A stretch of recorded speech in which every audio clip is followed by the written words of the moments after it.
সকলের প্রিয় অভিনেতা মুশফিক আর ফারহান এবং জনপ্রিয় অভিনেত্রী কেয়া পায়েল, তাদেরকে নিয়ে এক চাঞ্চল্যকর খবর ভাইরাল হয়েছে।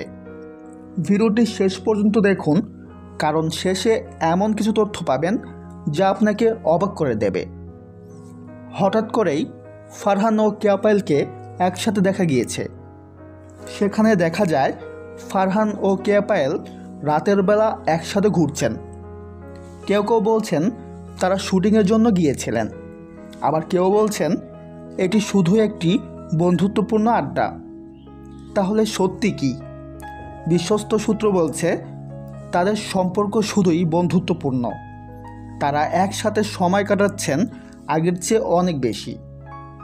তো ভিউয়ার্স, আপনাদের কি মনে হয়, ফারহান ও কেয়া পায়েলের মধ্যে কি শুধু বন্ধুত্ব নাকি কিছু একটা আছে? কমেন্টে জানাতেও ভুলবেন না। দেখা হচ্ছে পরে কোনো ভিডিওতে। সবাই ভালো থাকবেন। ধন্যবাদ।